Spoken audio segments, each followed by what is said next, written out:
मालेगावात 10 लाखांच्या बनावट नोटा जप्त, 2 आरोपी अटकेत।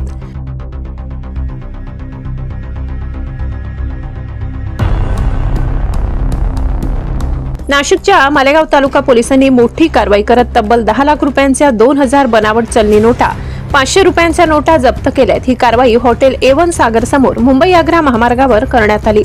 या प्रकरणी मध्य प्रदेशच्या बुरहानपूर येथील 2 आरोपी नाझीर अक्रम अन्सारी आणि मोहम्मद जुबेर अन्सारी यांना पोलिसांनी बनावट नोटांसह ताब्यात घेतले।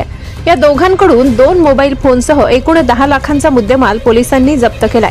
यातील मोहम्मद जुबेर अन्सारी हा मौलाना असून मदरशांमध्ये शिक्षण देण्याचे काम तो करत असल्याचे सांगण्यात येते। नाशिक ग्रामीण पोलीस अधीक्षक बाळासाहेब पाटील, अप्पर पोलीस अधीक्षक तेगबीर सिंह संधू, पोलीस निरीक्षक प्रीतम चौधरी यांचे मार्गदर्शनाखाली ही कारवाई करण्यात आली। दरम्यान होऊ घातलेल्या निवडणुकांच्या पार्श्वभूमीवर बनावट नोटा पकडण्यात आल्याने खळबळ उडाली असून या बनावट नोटांचे आंतरराष्ट्रीय कनेक्शन असल्याची शक्यता असून कनेक्शन कुठे जाते असण्याची शक्यता वर्तविली जात आहे। भारतीय चलन कायदा तसेच भारतीय न्याय संहिता 2023 चे कलम 179, 180, 353 प्रमाणे मालेगाव तालुका पोलिसात गुन्हा दाखल करण्यात आलाय।